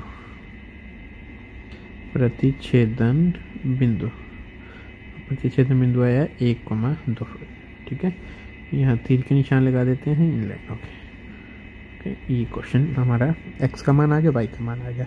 तो अभी हमारा क्वेश्चन पूरा नहीं हुआ। हमने क्वेश्चन में कहा है इसकी सहायता से b का मान ज्ञात करें। b का मान इस समीकरण में रख लेंगे। नाउ 2x प्लस 3y बराबर b से b बराबर, तो b का मान इसमें x का मान 1 रखना, y का मान 2 रखना है, तो 3 दूनी 6 और 2 8। ठीक है यहाँ ओके। ठीक है बच्चों, चलिएगा अब हम इसके आगे वाले क्वेश्चन पे चलते हैं। आगे वाला क्वेश्चन कहता है सिद्ध कीजिए cot a plus cosec a minus 1 upon में cot a minus cosec a plus 1, ठीक है, is equal to 1 plus cos A upon में साइन ए। तो हम इसकी लेफ्ट हैंड साइड ले लेते हैं। LHS हमारे पास में है cot a plus cosec a minus 1 upon में cot a minus cosec A plus 1। Okay, अब आपने ध्यान क्या रखना है, ऐसा ही ये क्वेश्चन tan और sec के अंदर होगा, तो आपने क्या करना है, अगर ऊपर यहाँ माइनस दिया गया तो प्लस लेकर ऊपर नीचे मल्टीप्लाई कर देना है। ठीक है, यानी कि किसका मल्टीप्लाई करेंगे, cot A plus cosec A plus 1 का ऊपर भी और नीचे भी प्लस। ठीक है, अब देखिएगा ऊपर क्या बना, ऊपर ये तो a हो गया माइनस b हो गया, तो a माइनस बी, यहाँ a प्लस बी, तो ये हो गया भाई cot a plus cosec a उसका स्क्वायर माइनस a का square, a square minus b square. नीचे भी इसी प्रकार से कोट a प्लस 1, ये तो a हो गया, और माइनस कोसेक कोसेक के ये b हो गया, तो a माइनस बी और इधर भी a प्लस बी, तो यहाँ आ गया भाई कोट a प्लस 1 का स्क्वायर माइनस कोसेक a का स्क्वायर। अब इसको सॉल्व कर लेते हैं, ऊपर वाले का वर्क कर दिया, आ गया cot square a plus 2 cot a cosec a, ठीक है, plus cosec square a minus 1 upon में, और नीचे आ गया मेरे पास में cot square a plus 2 cot a plus 1 और माइनस कोसेक स्क्वायर a। ठीक है भाई, चलिएगा अब हमारे पास में एक सूत्र होता है क्या, कि 1 plus cot square a is equal to cosec square a, ये टर्म होती है, हम इसका यूज़ करेंगे, इसका यूज़ करके हम वैल्यूज़ पुट करेंगे। तो हम यहाँ ऊपर मेरे पास में यहाँ बन रहा है, ये यहाँ मैं कोट स्क्वायर की वैल्यू रख लेता हूँ, ठीक है, और नीचे भी यहाँ मैं वैल्यू रख लूँगा, और ये 1 प्लस कोट स्क्वायर ये यहाँ वैल्यू रख सकता हूँ। ठीक है, तो इसका यूज़ करूँगा मैं, तो नेक्स्ट पेज पे यूज़ कर लेते हैं इसका हम। ठीक है, नेक्स्ट पेज पे चलते अपन, यहाँ पेज इंसर्ट कर लेते हैं। चलिएगा हमारे पास में है क्या, हमने कोट स्क्वायर a की वैल्यू यहाँ रख देनी है, और कोट स्क्वायर a की वैल्यू क्या होगी, कोसेक स्क्वायर a माइनस 1। ठीक है, तो ये होगी LHS is equal to cosec square a minus 1। ठीक है, और प्लस अभी बचा क्या, हमने इसकी वैल्यू रख दी है, अब ये बच गया और ये बच गया। ठीक है, तो ये रखते हैं 2 कोट a कोसेक के plus cosec square a minus 1। ठीक है, अपॉन में आ गया मेरे पास में, अपॉन में क्या टर्म आ गई, ये कोट स्क्वायर a प्लस 1, इसकी वैल्यू कोसेक स्क्वायर a है। ठीक है, ये रख देते हैं cosec square a plus 2 cot a, okay, और माइनस कोसेक स्क्वायर a।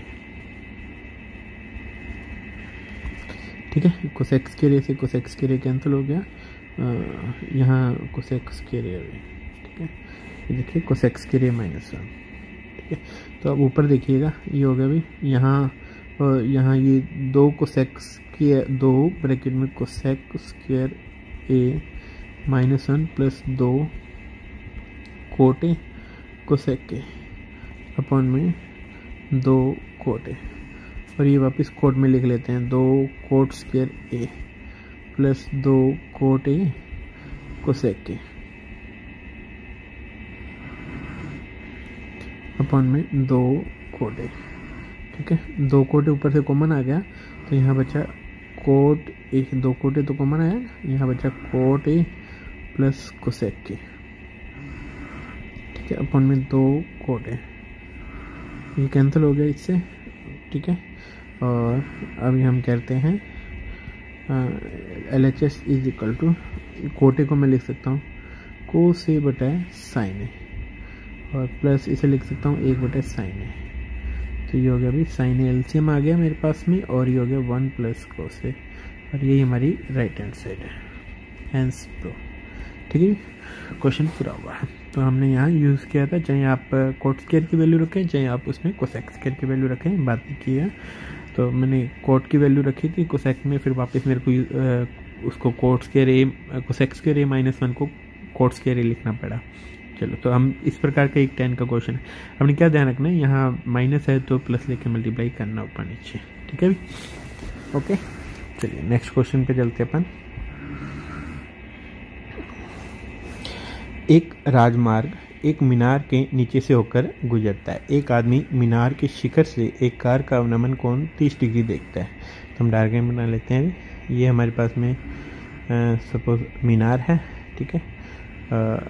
ये धरातल है और एक कार है जिसका अवनमन कोण कितना डिग्री है, 30 डिग्री, ठीक है। ये एंगल हो गया। क्योंकि अवनमन कोण सीधे से नीचे की ओर होता है तो ये 30 डिग्री है, तो ये भी कितना हो गया, 30 डिग्री, ठीक है। वह कार एक समान गति से मीनार के नज़दीक आ रही है। यहाँ से कार यहाँ थी पहले और फिर चलते चलते सपोज यहाँ आ गई, ठीक है। तो ये इसे भी यहाँ से इसे ज्वाइन कर लेते हैं,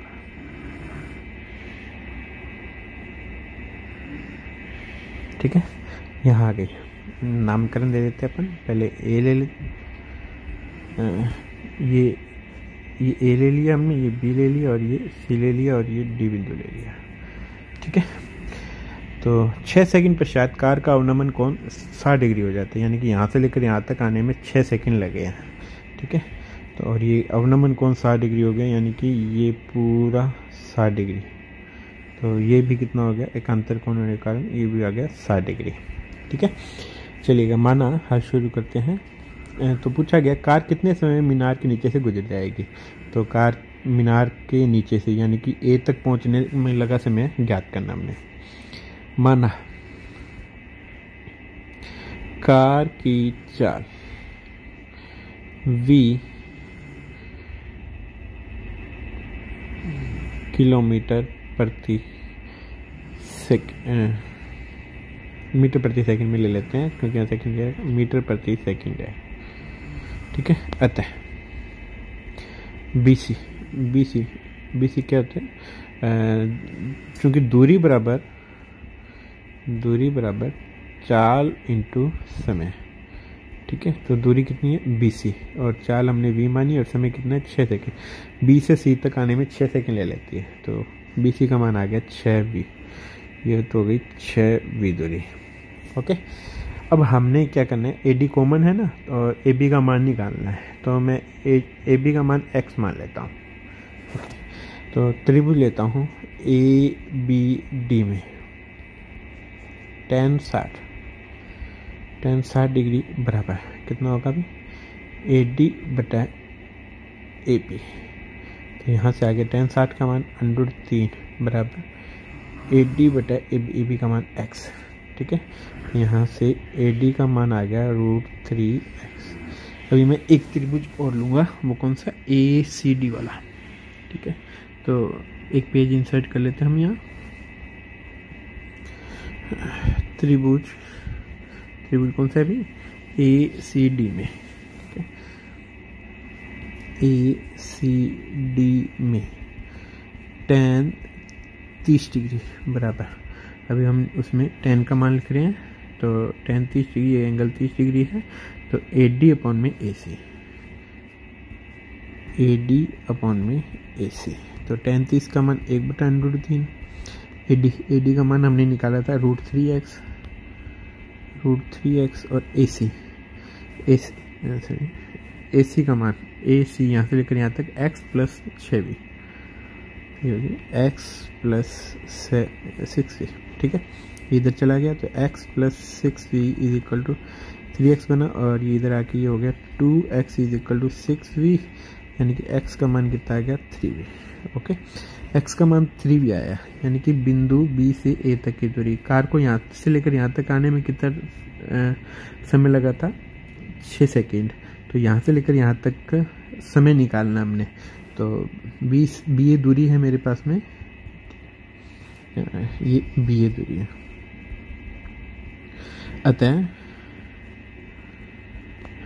कार B से मीनार के शिखर, मीनार के नीचे से गुजरने में लगा समय, और समय बराबर क्या होगा, दूरी बटा 4।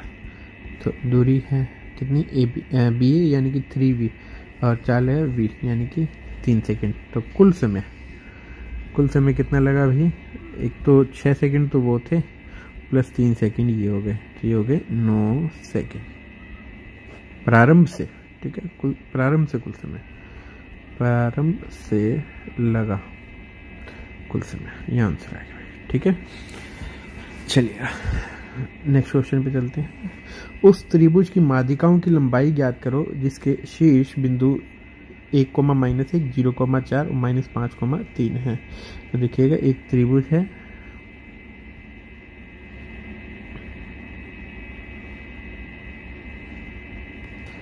इस त्रिभुज के हमें शीर्ष दिए गए हैं। ए बिंदु, एक शीर्ष है मेरे पास में 1, -1, एक बी बिंदु, और ये शीर्ष 0, 4 और एक सी बिंदु, ये है -5, 3। हमने इनकी माध्यिकाओं की लंबाई ज्ञात करनी है। माध्यिकाएं क्या होती है, अभी शीर्ष को सामने वाली भुजा के मध्य बिंदु से मिलाते हैं। ठीक है, तो ये डी इनका मध्य बिंदु हो गया, और इसी प्रकार से ई इनका मध्य बिंदु मान लिया हमने। ठीक है, और एफ इनका मध्य बिंदु मान लिया। तो इनके मान निकाल लेते हैं अपन। तो माना बी सी, ए सी और ए बी के मध्य बिंदु क्रमशः डी, ई और एफ है। अतः डी के निर्देशांक कैसे निकालेंगे, x1 प्लस x2 बटा में 2, y1 प्लस y2 बटा में 2। इसकी सहायता से डी बिंदु हो जाएगा मेरे पास में इन दोनों का मध्य बिंदु, यानी कि हो गया -5 बटा में 2, 4 और 3 7 बटा में 2। ठीक है, ई बिंदु इन दोनों का मध्य बिंदु x1 प्लस x2 बटा में 2, यानी कि ये हो गया 1 प्लस -5 तो माइनस का 4 बटा 2, यानी कि -2, ये हो गया 1। ठीक है, और एफ बिंदु इन दोनों का मध्य बिंदु, तो ये होगा भी 1 बटा में 2, 3 बटा में 2। ठीक है, डी बिंदु तो आ गया -5 बटा 2, 7 बटा 2। ई बिंदु आ गया, अतः मध्य बिंदु यहाँ लिख लेते, क्योंकि डी के लिए लिखा था हमने, तो यहाँ मध्य बिंदु सभी के लिए लिख लेते हैं। अतः मध्य बिंदु, ठीक है, ई का मान हो गया -5 बटा 2, ई का मान हो गया -2, 1 और एफ का मान हो गया 1 बटा 2, 3 बटा 2। ओके, अब हमने कौन कौन सी दूरियां निकाली, माध्यिकाओं की लंबाई निकालनी है, यानी कि ए डी दूरी निकालनी है, और इसी के साथ ही बी ई दूरी निकालनी है, और सी एफ दूरी भी निकालनी है। तो दूरी का सूत्र यूज करेंगे अपन, क्योंकि ए डी दूरी का सूत्र इज इक्वल टू होता है √x2 माइनस x1 का square plus y2 minus y1 का स्क्वायर। इस सूत्र का उपयोग करके हम AD दूरी निकाल सकते हैं, इसी प्रकार BE दूरी भी निकाल सकते हैं और CF दूरी भी निकाल सकते हैं। तो ये क्वेश्चन आप आगे सरल कर सकते हैं। चलिएगा अपन नेक्स्ट क्वेश्चन पे चलते हैं। 29वां क्वेश्चन, एक समबाहु त्रिभुज ABC की भुजा BC पर D एक बिंदु इस प्रकार है कि BD बराबर 1/3 BC। तब सिद्ध कीजिए कि 9AD square is equal 7 AB square. तो हमने एक समबाहु त्रिभुज लेना है, ठीक है। हम एक समबाहु त्रिभुज ले लेते हैं।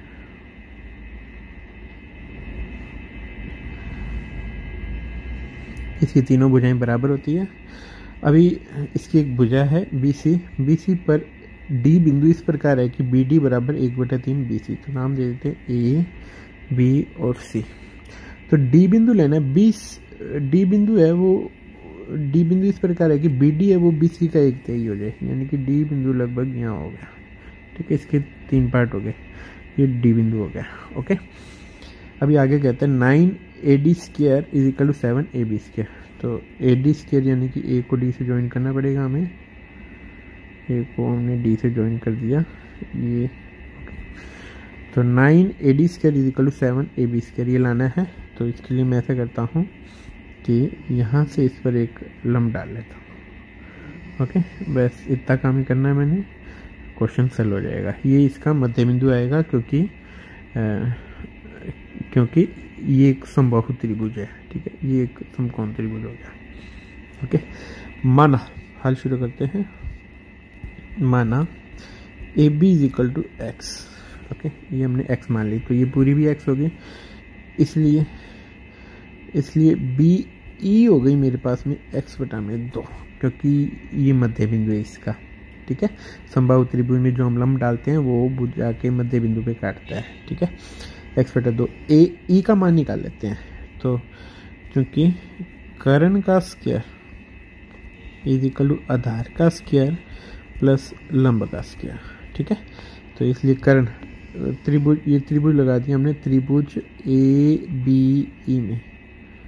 ओके, तो कर्ण है AB यानी कि x का स्क्वायर इज इक्वल टू आधार है BE का मतलब x² प्लस ये लंब हो गया AE का स्क्वायर। ठीक है, तो AE आ गया आपके पास में, उधर चला गया तो √3/2x आ गया, √3/2x। ये x है आपके पास में।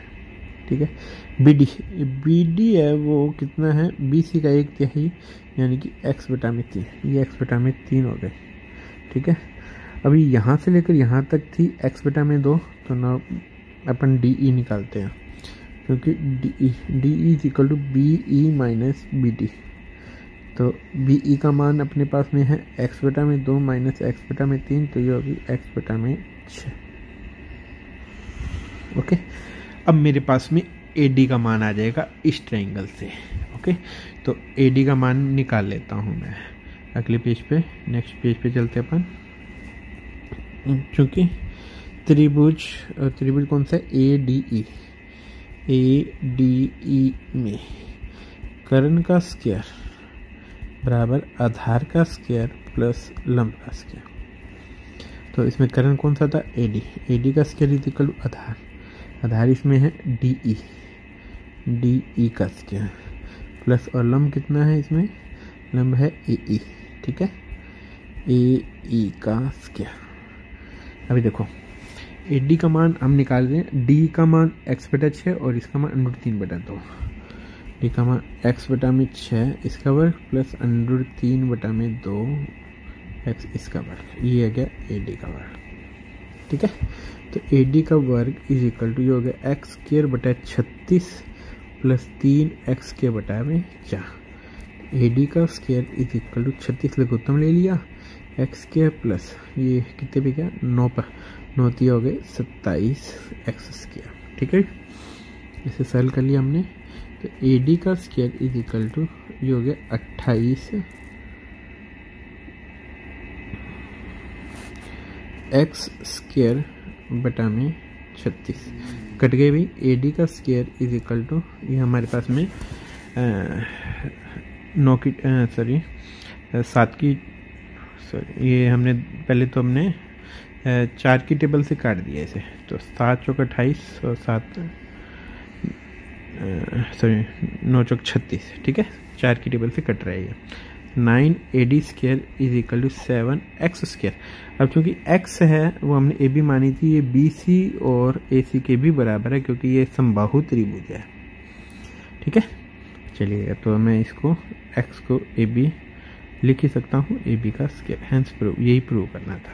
ठीक है, देखिएगा यहाँ हमने जो सिद्ध करना था इसमें ये टर्म आ गया। तो सिंपल सा क्वेश्चन है, अब थोड़ा सा समझना था इसमें हमने किस प्रकार से किया, एक बार आप इसे रिवाइज कर लीजिएगा। चलिए। हम इसके नेक्स्ट क्वेश्चन पे चलते हैं।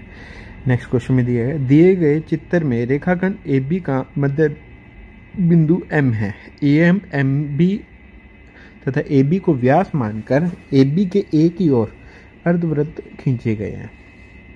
O को केंद्र मानकर R त्रिज्या का एक वृत्त इस प्रकार खींचा जाता है जो तीनों वृत्तों को स्पर्श करता है। सिद्ध कीजिए कि R बराबर 1/6 AB। ठीक है, हमने R का मान निकालना है। ओके, और हमें मान लेते हैं, यहाँ भी माना AB बराबर x, यहाँ से लेकर यहाँ तक ये पूरी हमने x मान ली। ठीक है, तो अब देखो बच्चों, ये 4 हिस्से हो गए। ठीक है, तो ये हो गई x/4, ये भी x/4, ये भी x/4 और ये भी x/4। ठीक है, और यहाँ से लेकर यहाँ तक x/2, तो यानी कि यहाँ से लेकर यहाँ तक ये हो गई x/2। ठीक है, तो ये यहाँ से लेकर यहाँ तक कितनी हो जाएगी, OM हो जाएगी x/2 माइनस r। ठीक है, क्योंकि यहाँ से लेकर यहाँ तक x/2 और ये r है, तो ये आ गया मेरे पास में। अभी OC क्या चीज़ है, OC ये तो है x/4 और ये है r, क्योंकि ये इस वृत्त की त्रिज्या है और x/4 इस वृत्त की त्रिज्या है। ठीक है, तो त्रिभुज OMC में कर्ण का स्क्वायर बराबर आधार का स्क्वायर प्लस लंब का स्क्वायर। ठीक है, तो इसमें कर्ण कितना है, r प्लस x/4 इसका वर्ग, आधार कितना x/4 का वर्ग है, और लंब कितना है इसमें, ये है भैया हमारे पास में x/2 माइनस r इसका वर्ग। ठीक है, OM ये होगा। तो इसका वर्ग किया हमने, r² प्लस 2AB होता है अभी, A प्लस B का होल स्क्वायर कर रहे अपन, तो ये आ गया अपने पास में rx/2 प्लस x²/16, ये हो गया x²/16, ये हो गया x²/4 माइनस rx और प्लस r²। ठीक है, तो x²/16 से x²/16 कैंसिल हो गया, r² से r² कैंसिल हो गया, और ये इधर आ जाएगा। ठीक है, तो इसको यहीं सोल्व कर देता हूँ मैं। चलो नेक्स्ट पेज पे ले चलते हैं। नेक्स्ट पेज पे ले जाने के लिए हमने एक पेज और इंसर्ट कर लिया है। ठीक है, पीछे टर्म्स क्या क्या है हमारे पास में, इधर तो rx/2